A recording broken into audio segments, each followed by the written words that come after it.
আসসালামু আলাইকুম বন্ধুরা, আশা করি আপনারা সবাই ভালো আছেন। আজকে মূলত আমাদের কাজ হচ্ছে লাউয়ের মাচা দেওয়া। তাই একটা মই সাথে করে নিয়ে রওনা দিলাম পুকুরের উদ্দেশ্যে। বর্ষা মৌসুমে সাধারণত সবজির দাম একটু বেশি থাকে, কারণ বন্যায় অনেক এলাকা প্লাবিত হয় আর ফসল নষ্ট করে দেয়। তাই আমরা একটু উঁচু জায়গায় আমাদের বর্ষা মৌসুমের জন্য ফসল লাগাচ্ছি আর কি। আমাদের পুকুরের পাড়ের উপর ঢেঁড়স আর ভেতরের অংশে লাউ লাগিয়েছি। পুকুরে পানি কম থাকা অবস্থায় আমরা মাচাটা লাগিয়ে ফেলছি, কারণ পানি বেশি হয়ে গেলে অর্থাৎ পুকুর ভর্তি পানি হয়ে গেলে আমাদের কাজ করতে অনেক কষ্ট হবে। গত পরশু আমরা বাঁশ কেটে এনেছি এবং বাঁশগুলো মাপ নিয়ে আকার দিয়েছি, আর গতকাল আমরা সেগুলো মাটিতে পুঁতে ফেলেছি।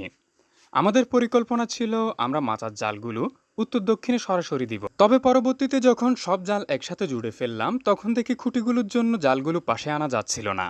তাই সব কাজ আবার নতুন করে করতে হচ্ছিল, যা সময় এবং অর্থ দুটো নষ্ট করেছে। যাই হোক, আমরা প্রতি বছর যে নিয়মে পুকুরের উপর মাচা দেই, আজকেও তেমনটা দিচ্ছি। খুঁটিগুলো আগের জায়গা থেকে নাড়িয়ে নতুন গর্ত খুঁড়ে সেখানে লাগিয়ে দিচ্ছিলাম।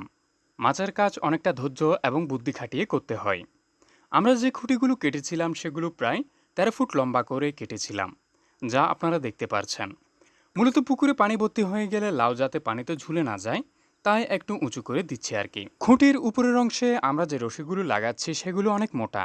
মোটা রশি লাগানোর মূল কারণ হচ্ছে মাচা যাতে ছিঁড়ে না পড়ে। রশিগুলো আমরা প্রথমে জালের ভেতর দিয়ে চালিয়ে নেই, তারপর সেগুলো জালসহ খুঁটির মাথায় বেঁধে দিই। উঁচু নিচু জায়গাতে মই বসিয়ে তারপর তা বেয়ে ওঠা অনেক কষ্টের এবং ঝুঁকির কাজ ছিল। মই বেয়ে ওঠা যেমন কষ্টের ছিল, ঠিক নিচ থেকে ধরে রাখাটাও অনেক কষ্টের ছিল। আমাদের কাজ প্রায় শেষ, সূর্য অস্তে চলে গেছে। আজকের মতো এতটুকুই, সবাই ভালো থাকবেন। আসসালামু আলাইকুম।